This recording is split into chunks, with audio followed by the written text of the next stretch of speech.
শুভ আবেলি আজি বেলেগ ধৰণৰ ব্লগ এটা লৈ আহিছোঁ।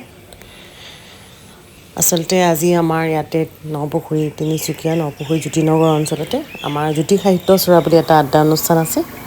তাৰ আজি প্ৰতিষ্ঠা দিৱস আছিলে আৰু তাৰ লগতে সংগতি ৰাখি আমি অভিনন্দন অনুষ্ঠান পাতিছিলোঁ কৃতি ছাত্ৰ ছাত্ৰীসকলৰ মেট্ৰিক পৰীক্ষা আৰু হায়াৰ ছেকেণ্ডেৰী পৰীক্ষাৰ।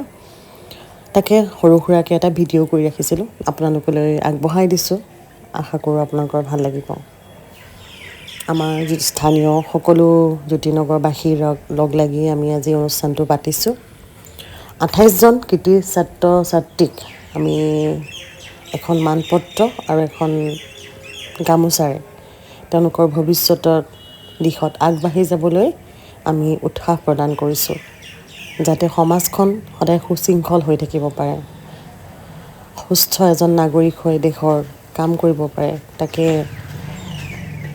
এটা সৰু ক্ষুদ্ৰ প্ৰয়াস আমাৰ জ্যোতিনগৰ সাহিত্য আমাৰ চৰাৰ পৰা সাহিত্য চৰা তাৰ পৰাই আমি এইটো আগবাঢ়িছোঁ। আৰু এই সাহিত্য চৰাৰ লগতে সদায় আমাক উৎসাহ জনায় আমাৰ তিনিচুকীয়া একাডেমিক হাউচৰ প্ৰিন্সিপাল আৰু ডাইৰেক্টৰ ছাৰ ধনেশ প্ৰসাদ সিং ছাৰ আৰু অভিজিত চৰকাৰ ছাৰ। তেওঁলোকৰ সুবিধাৰ কাৰণে আচলতে আমি অনুষ্ঠানটো পাতিব পাৰোঁ আৰু জ্যোতিনগৰবাসীৰ ৰাইজৰ সহযোগত। তেনেকৈ আমি আজি দিনটো উদযাপন কৰিলোঁ আৰু এই অনুষ্ঠানটোৰ আজি বিশিষ্ট অতিথি হিচাপে নিমন্ত্ৰণ কৰিছিলোঁ ৰাজীৱ লোচন বৰাদেৱ। তেখেতৰ বলিষ্ঠ কণ্ঠত ছাত্ৰ ছাত্ৰীসকলৰ নিশ্চয় অনুপ্ৰেৰণা পাব। বিৰাট ধুনীয়া তেখেতে ল'ৰা ছোৱালীক মটিভেশ্যন কৰিলে। মটিভেশ্যন এটা মানুহৰ সকলোৰে কণ্ঠ নাথাকে, তেখেতৰ কণ্ঠৰে সকলোকে চকু পানীও উলিয়াই দিছে। মই দুবাৰমান কান্দিছোঁ, মানে সঁচাকৈ তেনেকুৱা মানুহ আমাক প্ৰয়োজন হয়।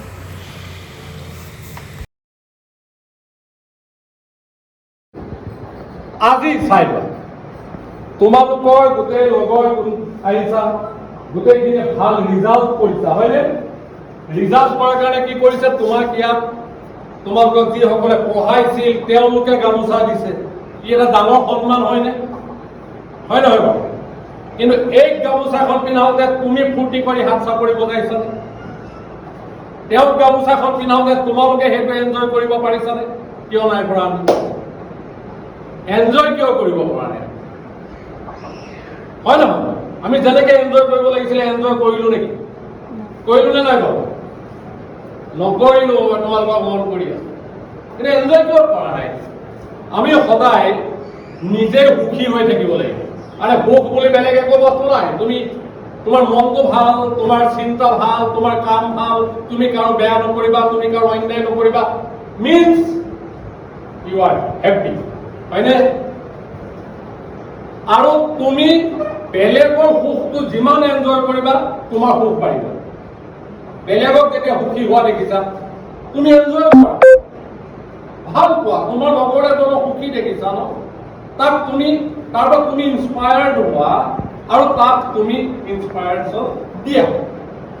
ভুল কৈছো? নাই কোৱা? তো আজিৰ পৰা প্ৰত্যেকৰ কাৰণে চেলিব্ৰেট কৰিবা নে নকৰা? তোমালোকে প্ৰত্যেকৰ কাৰণে এটা ডাঙৰ ক্লেপ দিয়া। তোমালোকৰ ক্লেপ ফৰ ইউ। আমি যেতিয়া এটা কথা আছে ন যে নো বুলি শব্দ নাই ন, নো বুলি শব্দ আছে, এটা আছে, কিন্তু নোটোক লৈ পিনে আগ নাবাঢ়িবা। এতিয়া তোমালোকৰ জীৱন বেলেগকে ষ্টাৰ্ট হৈ যাব। নোটোক তোমালোকে এতিয়া উল্টা কৰি দিবা। কি কৰিবা? অন কৰি দিবা। ইয়াত যিবোৰ অফ হৈ আছে সেইবোৰক অন কৰি দিবা। দুটা ৱৰ্ডে তোমালোকে এতিয়া নতুন জীৱন আৰম্ভ কৰিবা ন, হয়নে? এতিয়া জাষ্ট তোমালোকে হাইস্কুল শিক্ষান্ত পৰীক্ষা পাছ কৰিছা, ইয়াৰ পিছতহে তোমালোকে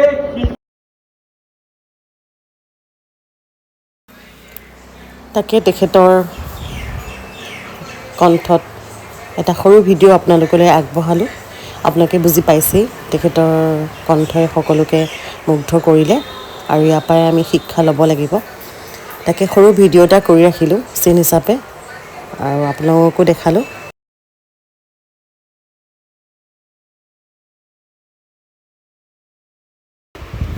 তেতিয়াহ'লে আজিলৈ আহিছোঁ।